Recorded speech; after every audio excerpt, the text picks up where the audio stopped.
Stop selling the steel plant. Already 33,000 acres. Sold almost 16-17,000.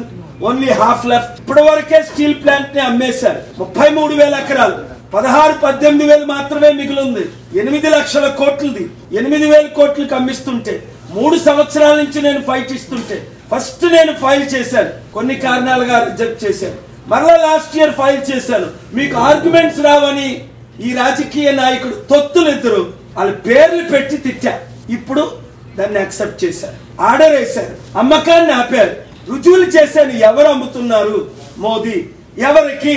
అదానికి, జిండాల్కి, ఆయన తొత్తులకి. ఎవరు అమ్ముతున్నారు? చంద్రబాబు నాయుడు. ఎన్ని వేల కోట్లది? 90,000 కోట్లది. ఎంతకు అమ్మారు?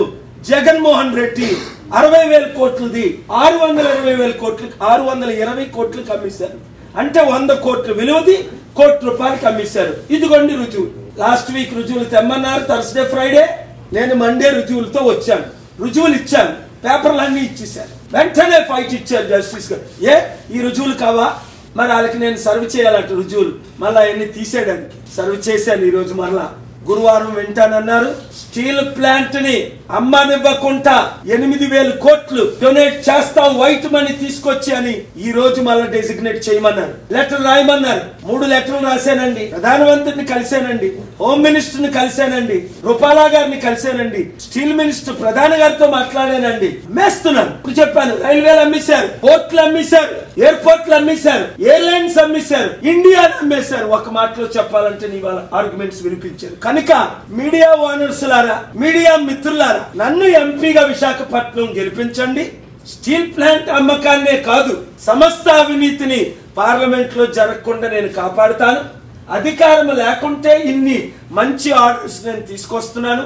లక్షల కోట్లు తెచ్చానంటే పర్మిషన్ ఉంటే ఇంకెంత చేయగలం? ప్రతి ఒక్కరు విశాఖపట్నం రండి, నన్ను ఎంపీగా గెలిపించారు. నిన్న మోదీ గారు వచ్చారు. చూసారా? ముఖం చూపించుకోగలిగారా? ఆయన ముఖంలో నవ్వుందా? అన్ని దొంగ మాట్లాడారు. 2014లో ఈ పవన్ అంటాడు చిచ్చి చిచ్చి చిచ్చి చిచ్చి పర్ల పడుతున్నాడు. దేనికి చప్పలు కొడుతున్నాడో తెలియదు. ఆ చంద్రబాబు నాయుడికి తెలుసు. అల్లాజన్ని జైల్లో పెట్టుకుంటా పొత్తులు పెట్టుకున్నామని. పొత్తులు పెట్టుకోకపోతే అడిగినన్ని సీట్లు ఇవ్వకపోతే మరల పెట్టరా మనీష్ సిసోడియా అని పెట్టినట్టు సంవత్సరం కాదు 7 సంవత్సరాలు పెడతారు. చంద్రబాబు నాయుడు జైల్లోనే ఆయన చేస్తాడు. లాలూ ప్రసాద్ యాదవ్ చంద్రబాబు నాయుడు కంటే 10 రెట్లు పెద్ద కాదా? సంవత్సరాలు జైల్లో పెట్టలేదా? నితీష్ కుమార్ ను పెడతారంటే సరెండర్ అయిపోలేదా? మనీష్ సిసోడియాను పెట్టలేదా? నా మిత్రుడు జైన్ ని పెట్టలేదా 2 సంవత్సరాల నుంచి? Home minister Kejriwal. నల్లధనం ఉన్నది దాచుకోవడానికి వీళ్ళు కాపులని పేరెందుకు చెప్పుకుంటారా మీరు?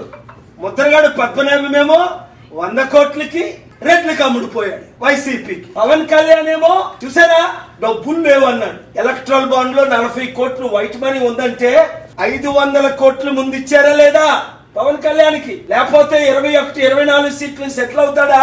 సిబిఐ ఎంక్వైరీ చేయిస్తా. నీకు మోదీ ఉన్నాడు, నాకు దేవుడు ఉన్నాడు. సత్యం ఉందిరా పవన్. కాపుల్లారా, బీసీలారా, ఎస్సీ ఎస్టీ బడుగు బలహీన వర్గాలారా, ఎలక్షన్ కోడ్ ఉంది గుర్తించుకోండి. కులాలకు అతీతంగా ఓటేయండి. నేను తప్ప మిమ్మల్ని ఎవరైనా కాపాడతారా? 175లో కనీసం 100 ఎమ్మెల్యేలైనా గెలిపించరా? పోతే గెలిపిస్తే మీకు లాభం, గెలిపించకపోతే 5 లక్షల కోట్లు చంద్రబాబు నాయుడు అప్పు చేశాడు, 5 లక్షల కోట్లు జగన్మోహన్ రెడ్డి అప్పు చేశాడు. సెక్రటరియట్ ని ఈయన అమ్మేశాడు, కొండల గుట్టలు ఈయన అమ్మేశాడు. స్టీల్ ప్లాంట్ ని చంద్రబాబు నాయుడు అమ్మేశాడు, రాజశేఖర రెడ్డి అమ్మేశాడు. మిగిలింది గంగవరం పోర్టుని జగన్మోహన్ రెడ్డి 60,000 కోట్లు 620 కోట్లకి అమ్మేశాడు.